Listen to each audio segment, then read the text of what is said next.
ជំរាបសួរថ្ងៃនេះខ្ញុំបញ្យល់ពីពាក្យខ្លះៗដែលមានពាក្យ clear ភ្លុយទូ clear ដែលយើងប្រចាំថ្ងៃដែលយើងនិយាយខ្លះៗដែលមានពាក្យ ear នៅក្នុងនឹង ear h e e r បកប្រែថាពីម្សិលនៃចំបកប្រែចំគឺពីម្សិលអញ្ចឹងនៅក្នុង clear នេះបើយើងឮសូរគេនិយាយថា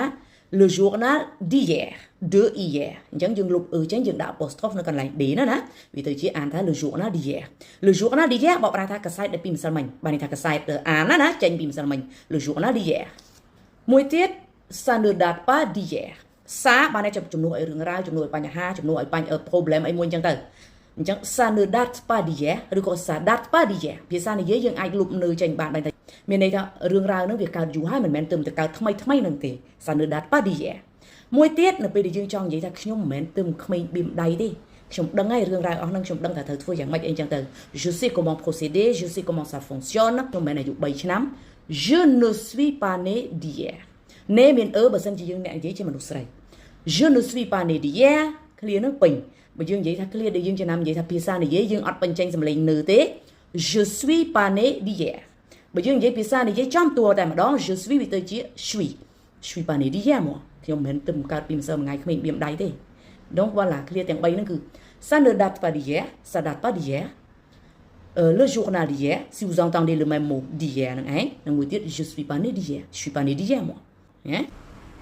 ជំរាបសួរសួស្តី bonjour ថ្ងៃនេះឆ្លើយតបជាមួយនឹង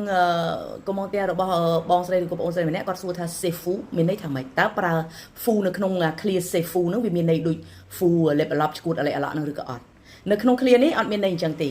fou ici ការប្រើប្រាស់ពេលវេលាដែលត្រូវប្រើប្រាស់គឺប្រើប្រាស់សម្រាប់ថ្លែងសម្រាប់ឧទានស័ព្ទសម្រាប់និយាយអំពីស្អីដែលអស្ចារ្យស្អីដែលមិនគួរឲ្យជឿស្អីដែល vraiment គេហៅថា extraordinaire ណាខ្ញុំឧទាហរណ៍មួយថាយើងអត់ដែលស្គាល់សៀមរាបទេយើងទៅតែ découvrir pour la première fois បាទ découvrir បានតែទៅតែឃើញលើកទី1 pour la première fois donc ជំរាប mais là mais c'est fou regarde ces constructions ces pierres អីអញ្ចឹងទៅ donc c'est fou